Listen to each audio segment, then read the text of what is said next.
नमस्कार। रात के 8 बज चुके हैं और वक्त हो गया है हमारे खास बुलेटिन बांसवाड़ा पत्रिका का। आप देख रहे हैं बीबीसी राजस्थान और मैं हूं आपके साथ हेमंत पाठक राही। चलिए शुरुआत करते हैं आज की सबसे बड़ी खबरों से। डालते हैं एक नजर आज की सुर्खियों पर। मध्य प्रदेश से लौट रही सीएम कवरेज टीम की बस पलटी।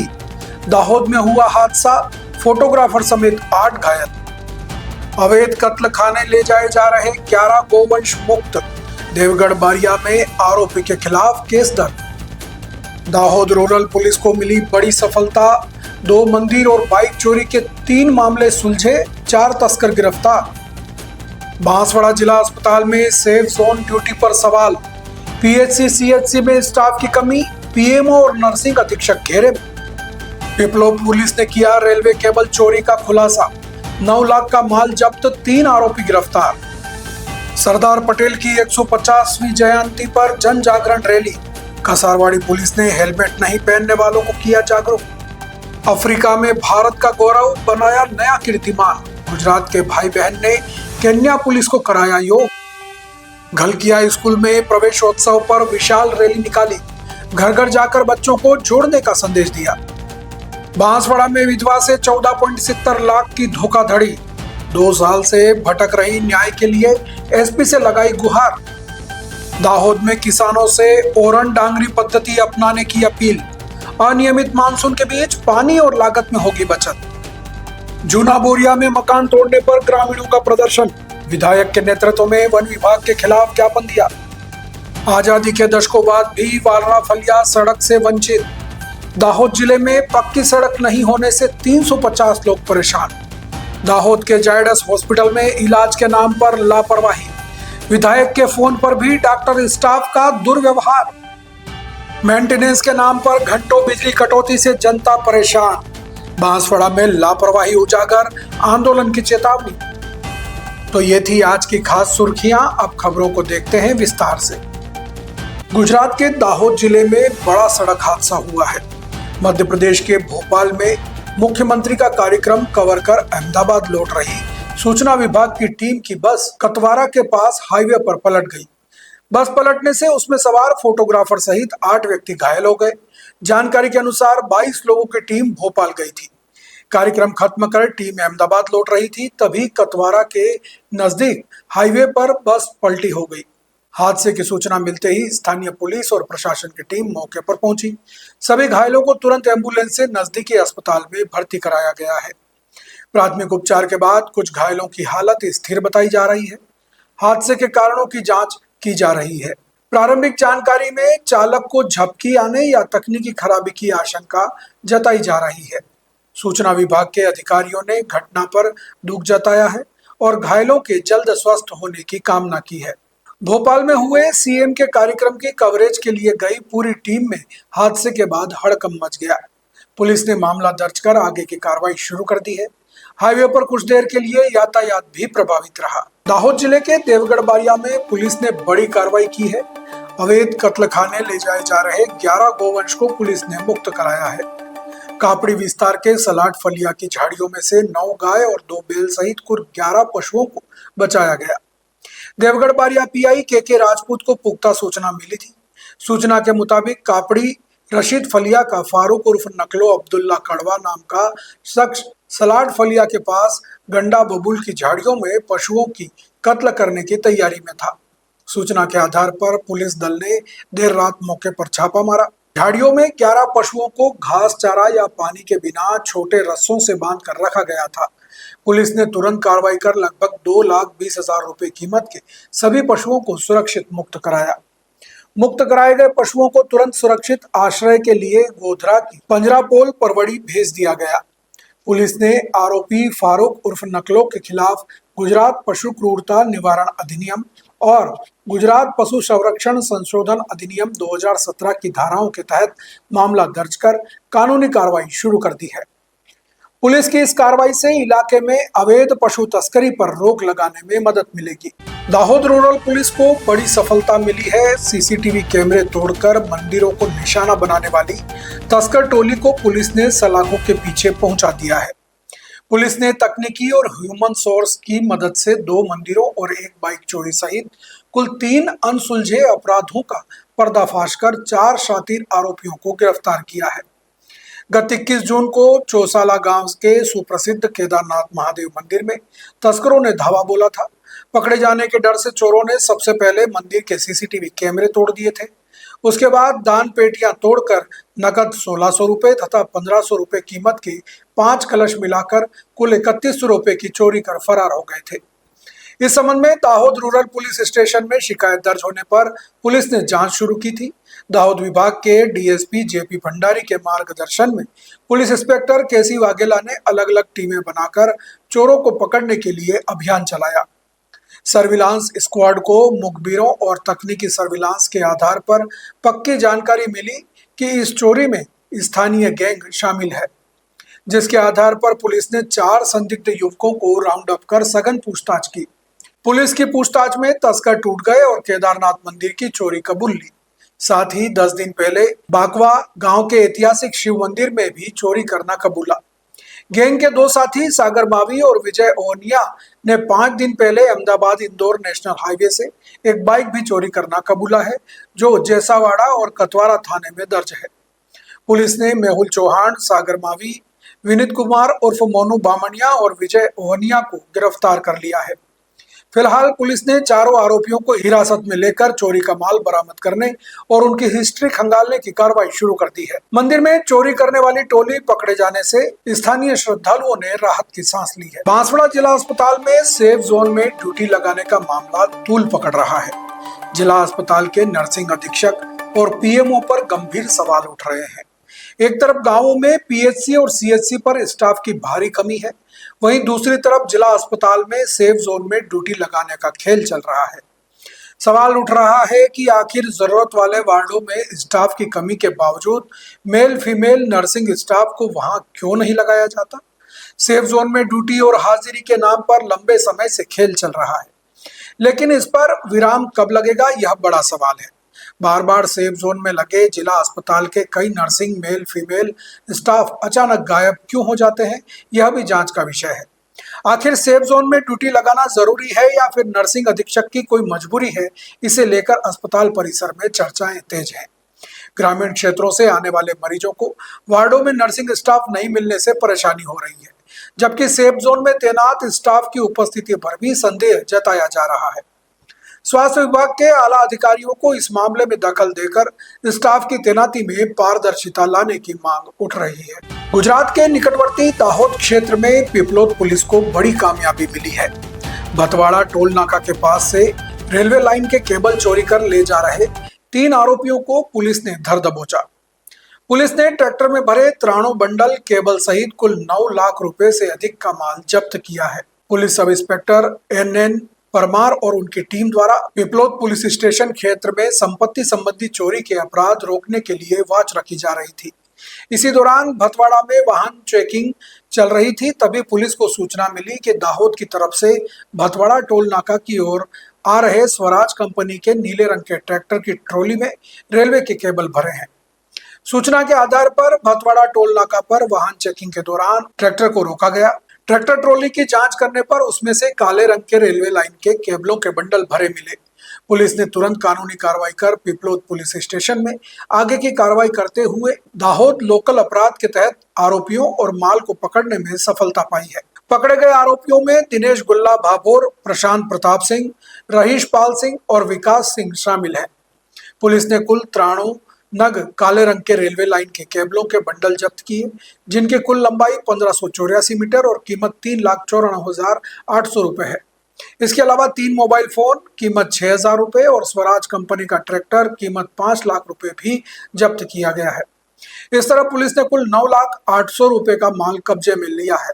पुलिस आरोपियों से पूछताछ कर रही है और मामले में और भी कई खुलासे हो सकते हैं। बांसवाड़ा जिले में सरदार वल्लभ भाई पटेल की 150वीं जयंती के मौके पर सज्जनगढ़ क्षेत्र के कसारवाड़ी थाने ने अनूठी पहल की है।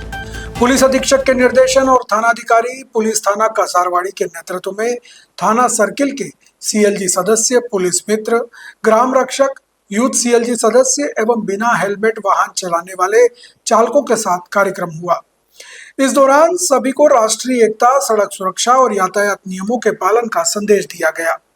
अभियान के तहत बिना हेलमेट चल रहे दोपहिया वाहन चालकों को रोककर उन्हें हेलमेट पहनने की अनिवार्यता, सड़क सुरक्षा नियमों और दुर्घटनाओं के बचाव के उपाय की जानकारी दी गई। साथ ही जिम्मेदार वाहन चालकों को फूल मालाओं से सम्मानित कर अन्य लोगों को भी यातायात नियमों का पालन करने के लिए प्रेरित किया गया। पुलिस द्वारा जन जागरण रैली भी निकाली गई, जिसमें सीएलजी सदस्यों, पुलिस मित्रों, ग्राम रक्षकों एवं यूथ सीएलजी सदस्यों ने सक्रिय भागीदारी निभाई। रैली के माध्यम से आमजन से हेलमेट, सीट बेल्ट और नियमित उपयोग, वाहन चलाते समय मोबाइल फोन का प्रयोग नहीं करने और निर्धारित गति सीमा का पालन करने की अपील की गई। थानाधिकारी ने कहा कि सरदार वल्लभ भाई पटेल के आदर्शों से प्रेरणा लेकर समाज में अनुशासन, एकता और सुरक्षा का संदेश फैलाना हम सभी की जिम्मेदारी है। सड़क सुरक्षा नियमों का पालन करके ही हम सभी सुरक्षित और जिम्मेदार समाज का निर्माण कर सकते हैं। जब पूरा भारत 21 जून को अंतर्राष्ट्रीय योग दिवस मना रहा था, उसी समय अफ्रीका की धरती पर भी भारतीय संस्कृति और योग की गूंज सुनाई दे रही थी। हिम योगशाला संतरामपुर की संस्थापक राजवी मेहता और सह संस्थापक उद्यमी राज मेहता ने केन्या में विशाल योग सत्र आयोजित कर भारत का गौरव बढ़ाया। योग दिवस पर आयोजित इस विशेष कार्यक्रम में केन्या गणराज्य के राष्ट्रपति डॉक्टर विलियम रूटो के नेतृत्व में केन्या पुलिस सेवा द्वारा पहले सत्र में लगभग 4000 पुलिस अधिकारियों को लगातार 72 मिनट तक योग कराया गया। इसके बाद दूसरे सत्र में 260 वरिष्ठ पुलिस अधिकारियों को 150 मिनट तक योगाभ्यास करवाकर एक नया कीर्तिमान स्थापित किया गया। कार्यक्रम की शुरुआत भरतनाट्यम की मनमोहक प्रस्तुति से हुई। राज मेहता ने भारतीय पारंपरिक परिधान धोती धारण कर भारतीय संस्कृति का प्रचार किया। राजवी और राज सगे भाई बहन हैं। दोनों मूल रूप से गुजरात के संतरामपुर के निवासी हैं। राज मेहता ने बताया कि मोदी जी ने 12 वर्षों से अधिक समय से योग के प्रति अलग जगाई है। उन्होंने उन पुलिस अधिकारियों को योग कराया जो दिन रात समाज की सुरक्षा के लिए मानसिक तनाव झेलते हैं। योग उनके तनाव को कम करने का प्रभावी माध्यम है। इसी उद्देश्य से अफ्रीका की धरती पर लगभग 3,27,000 मिनट का सामूहिक योग अभ्यास किया गया, जिसमें सभी अधिकारी यूनिफॉर्म में शामिल हुए। उनका लक्ष्य वैश्विक स्तर पर रक्षा दलों को कुल 60 लाख मिनट का योग समर्पित करना था। इस आयोजन ने योग की महत्ता को नई पहचान दी और योग से विश्व कल्याण का संदेश पूरी दुनिया तक पहुंचाया। बांसवाड़ा जिले के तलवाड़ा ब्लॉक के राजकीय उच्च माध्यमिक विद्यालय घलकिया में प्रवेशोत्सव के तहत विशाल रैली निकाली गई। संस्था प्रधान लोकेंद्र सिंह की अध्यक्षता और व्याख्याता विनय जोशी की उपस्थिति में छात्र छात्राओं ने घर घर जाकर बच्चों को शिक्षा की मुख्य धारा से जोड़ने का संदेश दिया। रैली में छात्र छात्राओं ने बढ़ चढ़कर भाग लिया। घलकिया सरपंच बदी देवी, शिक्षाविद गमीर चंद पाटीदार तथा घलकिया के कमल नारायण सिंह और बड़ी संख्या में ग्रामीण रैली में उपस्थित रहे। व्याख्याता दीपेश जोशी और कल्पना मुरावत ने अभिभावकों को प्रवेश के लिए प्रोत्साहित किया। अभिभावकों ने बच्चों को स्कूल से जोड़ने के लिए आश्वस्त किया। इस दौरान किशन, सुभाष, हार्दिक जैन, विठला कटारा सहित कई गणमान्य लोग मौजूद रहे। कार्यक्रम का संचालन शिक्षिका रूथ एवं गीता ने किया। विद्यालय प्रशासन ने बताया कि प्रवेशोत्सव का मुख्य उद्देश्य ड्रॉप आउट बच्चों को फिर से स्कूल से जोड़ना और 100% नामांकन सुनिश्चित करना है। बांसवाड़ा शहर के राजतालाब थाना क्षेत्र के बापा बस्ती निवासी विधवा दुर्गापति दशरथ ने पुलिस अधीक्षक को ज्ञापन सौंपकर मकान निर्माण के नाम पर 14,70,000 रुपए की कथित धोखाधड़ी का आरोप लगाया है। प्रार्थिया का कहना है कि ठेकेदार नाहर सिंह ने करीब 3 लाख रुपए का अधूरा निर्माण कर काम बंद कर दिया और 2 साल बाद भी राशि वापस नहीं लौटाई। पैसा मांगने पर जान से मारने, झूठे मुकदमे में फंसाने की धमकी देने का भी आरोप लगाया गया है। महिला ने बताया कि वह खुद विधवा है और उसकी विधवा बहू तथा 4 पोते पोतियां भी उसी पर आश्रित हैं। महिला ने राजतालाब पुलिस चौकी पर कई बार शिकायत देने के बावजूद कार्रवाई नहीं होने तथा पुलिस कर्मियों द्वारा दुर्व्यवहार और जाति सूचक अपमान किए जाने का भी आरोप लगाया है। विधवा ने आरोपी के खिलाफ कानूनी कार्रवाई, बकाया राशि वापस दिलाने तथा संबंधित पुलिस कर्मियों पर भी उचित कार्रवाई की मांग की है। ज्ञापन की प्रतियां राज्यपाल, मुख्यमंत्री, आईजी, जिला कलेक्टर और मानवाधिकार आयोग को भी भेजी गई है। पीड़िता का कहना है कि 2 साल से वह दर दर भटक रही है, लेकिन सुनवाई नहीं हो रही है। अब देखना यह है कि इस मामले में पुलिस क्या कार्रवाई करती है। ऐसे है भाई, मेरा ससुराल पुराना डोकरा डोकरी उनने रद्दावरा मकान है था। रद्दावरा मकान तोड़ा भी ना, मैं 9 मकान बना भी रहा। 10 लाख मेरे बेटे ने निकाला, 10 लाख मैंने निकाला। तो 4 लाख से मकान तोड़ा स्टेम लिया, ये हो गया। मकान तोड़ी 5, फिर 3 लाख फिर लिया, तो 2.5 लाख फिर लिया, फिर 3 लाख एक लिया, यूँ करके 14 लाख पूरा कर दिया इसने। किसने लिए 14 लाख रुपए? नारसिंह ने दिए, हमने दिए। किस मकान बनाने के लिए?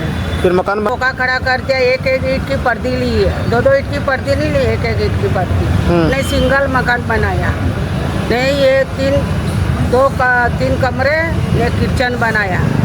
इससे सब आगे नहीं बनाया इसने, है ना। सब आली तो हमें डॉक्यूमेंट पूरा लेकिन आली तो उन्होंने किचन बनानू रेलिंग फिर देखे तो ये टट्टी बाथरूम टाइल्स।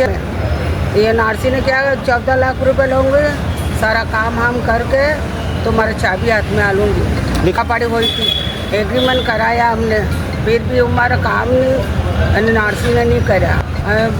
कला पास आई, कितनी बार 2 वकीला करा, फिर भी हमारी सुनवाई नहीं हो रही। 2 साल से हम घूम रहे, रात चौकी में जाते हैं, जाओ घर पे जाओ। क्या है ये बात वाला ये मजाक मानी, यूँ बोलता राचरक चौकी वाला पुलिस वाले, ये मैडम ने हमारे को बात बिठा देते। हमारे गरीबों की कोई सुनवाई नहीं हो रही है। ठीक है। दाहोद जिले में अनियमित बारिश को देखते हुए जिला कृषि अधिकारी ने किसानों से धान की पारंपरिक रोपाई की जगह ओरन डांगरी यानी कि डायरेक्ट सीडेड राइस पद्धति अपनाने की अपील की है। इस पद्धति से पानी, समय और मजदूरी खर्च में बड़ी बचत होगी।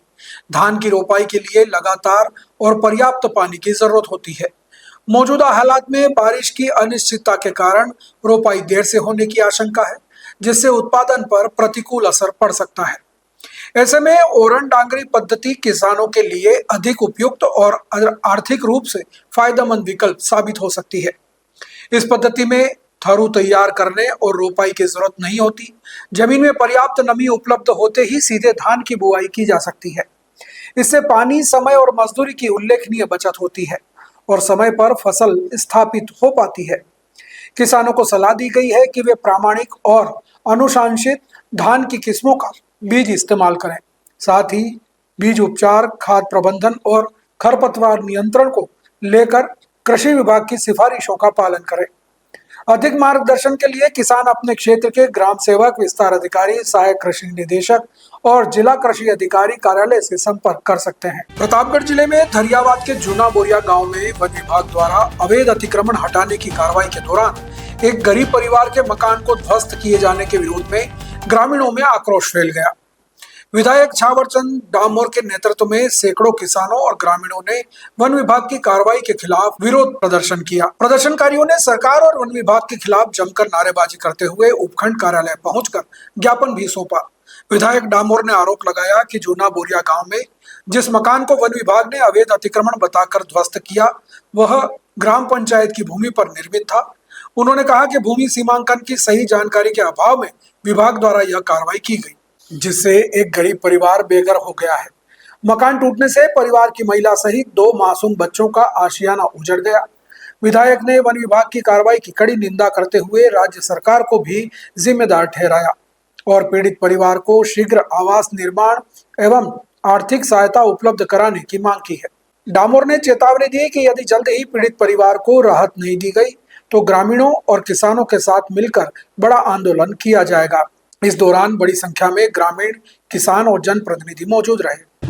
दिनांक 22 तारीख को विधानसभा क्षेत्र दरियावद के जूना बोरिया गांव के अंदर वन विभाग द्वारा एक अतिक्रमण हटाने के नाम पर एक बड़ी कार्रवाई की जाती है। शाम को मेरे संज्ञान में आता है और अगले दिन मैं मौके पर जाता हूं तो जो पता चलता है कि वन विभाग ने जो कार्रवाई की है, वन विभाग बताता है कि हमारे पास गजट नोटिफिकेशन है कि ये वन विभाग की जमीन है, लेकिन तहसीलदार इनके और पटवारी भी मौके पर मौजूद होते हैं, वो बताते हैं कि चारागाह के अधीन है। सबसे बड़ी बात ये भी थी कि वो जो घर बन रहा था उससे 50 मीटर आगे खातेदारी जमीन पे वो बैठे हुए बरसों से, और उसके जस्ट पीछे ये वन विभाग ने कार्रवाई की है। वन विभाग की कार्रवाई से स्पष्ट होता है कि वन विभाग अपने होश हवास में नहीं है और वन विभाग के लोग अपनी धौंस दिखाने के लिए और अपने अंक बढ़ाने के लिए किसी भी गरीब का आशियाना उजाड़ देते हैं। इनके मन में मानवीय संवेदना बिल्कुल मर चुकी है और अगर जिंदा होती तो ये सोचते कि 2 महीने की बच्ची लेके एक माँ घर के आगे पीछे दौड़ रही है, वो बता रही कि मेरा पति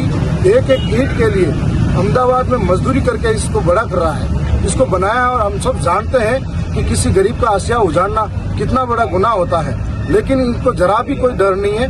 ये लगातार कई लोगों के साथ में लगातार करते आ रहे हैं। हमने पहले दिन जाकर मौके पर इस क्षेत्रीय वन रेंजर को बोला था कि आप यहाँ पर पुनः वास के लिए ये जो मटेरियल है वो डलवाओ और जिन लोगों ने गलती की है उनको सस्पेंड करो, यहाँ से हटाओ।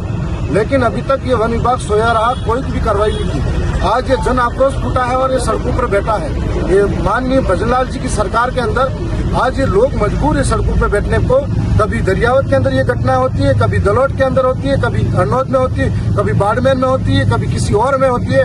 वन विभाग की कार्रवाई के नाम पर लोगों को लगातार विस्थापित किया जा रहा है। राजस्थान के अंदर ये सब कहीं अलग अलग जगह है, गाँवों के अंदर वन विभाग और शहरों के अंदर यूडीए जेडीए के नाम पर लोगों गरीब लोगों के आसाने जो लगातार इस सरकार के अंदर उजड़े जा रहे हैं। हम पुनः इसका विरोध करेंगे।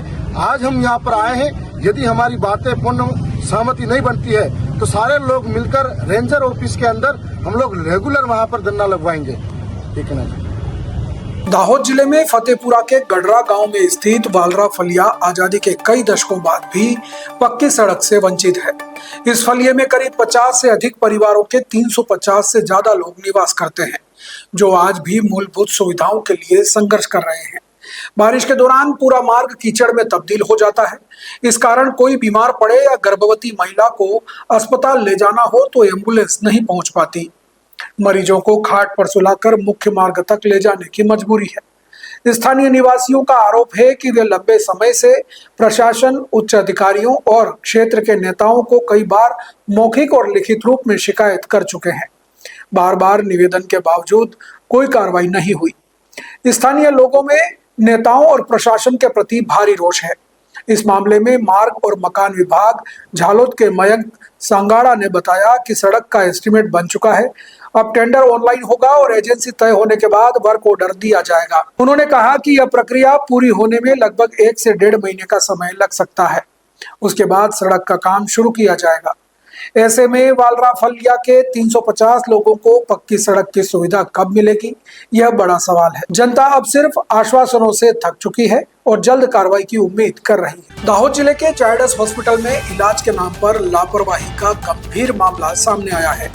इमरजेंसी के दौरान मरीज को हॉस्पिटल लाने पर इमरजेंसी वार्ड में मौजूद हॉस्पिटल स्टाफ और डॉक्टर मरीज को लावारिस छोड़कर मोबाइल देखने में व्यस्त रहे।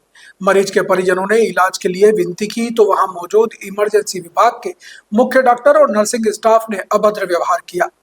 इसके बाद परिजनों ने इलाज के लिए विधायक महेश भूरिया से संपर्क किया। विधायक ने डॉक्टर से फोन पर बात करने को कहा तो डॉक्टर और नर्सिंग स्टाफ ने जवाब दिया कि ऐसे तो कई विधायकों के फोन आते हैं, हम बात नहीं करते। ऐसे दुर्व्यवहार को देखकर विधायक तुरंत हॉस्पिटल पहुंचे। विधायक के पहुंचते ही बदतमीजी करने वाले डॉक्टर और नर्सिंग स्टाफ वहां से गायब हो गए।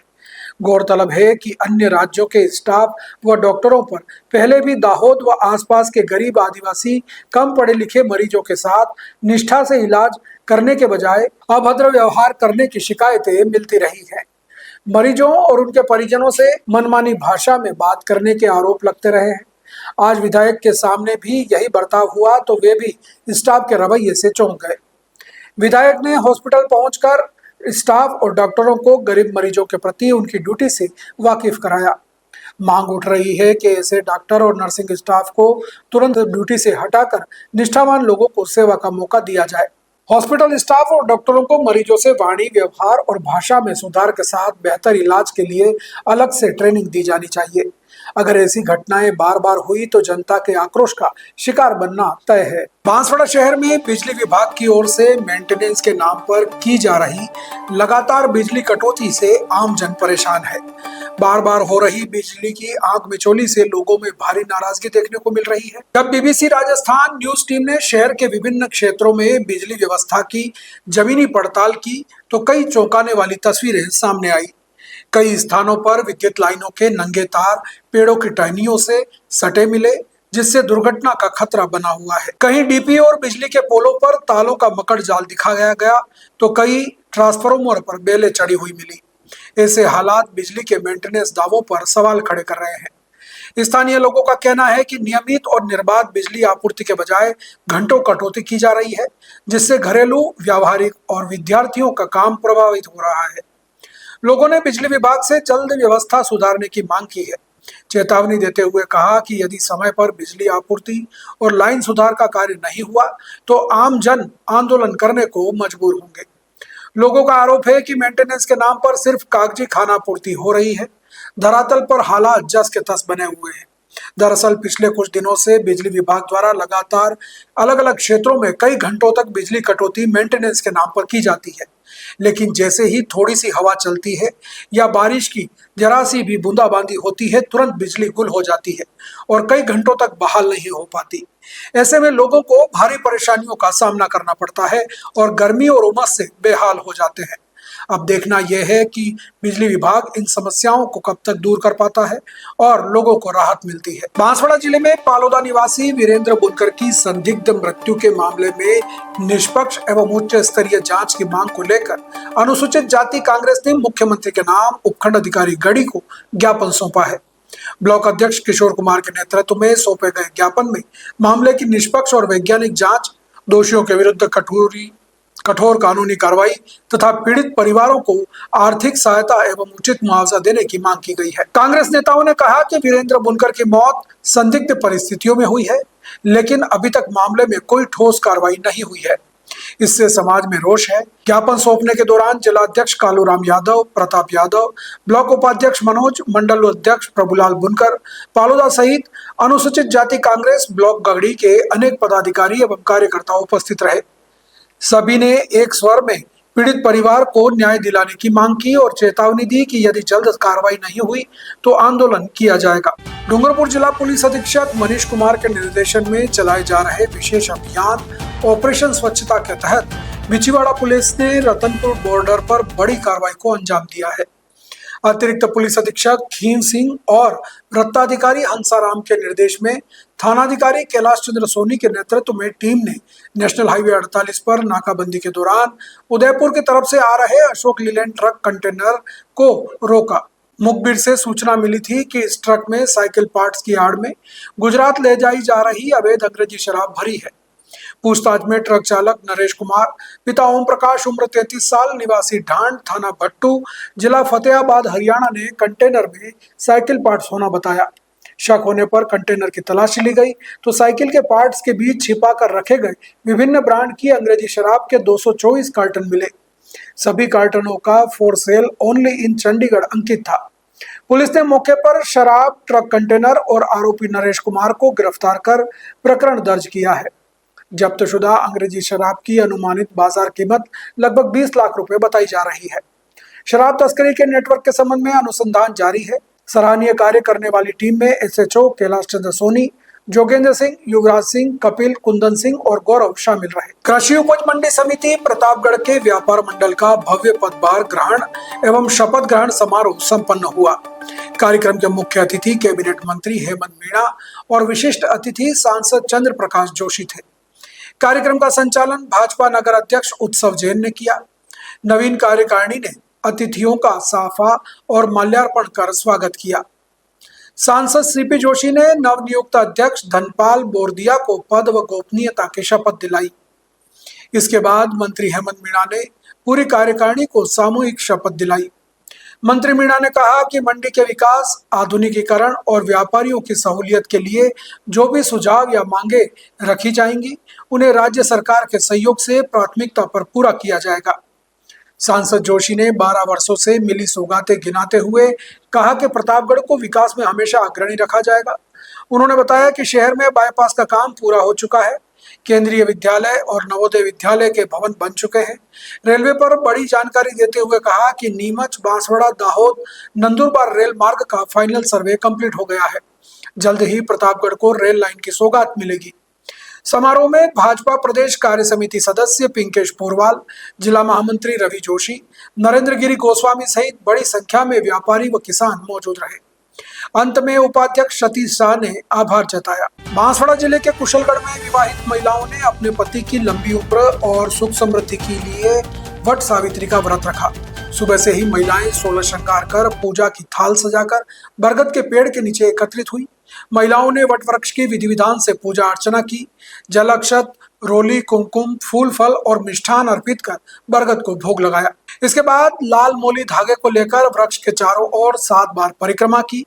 परिक्रमा के दौरान महिलाओं ने हाथ जोड़कर पति की दीर्घायु और अखंड सौभाग्य की कामना की।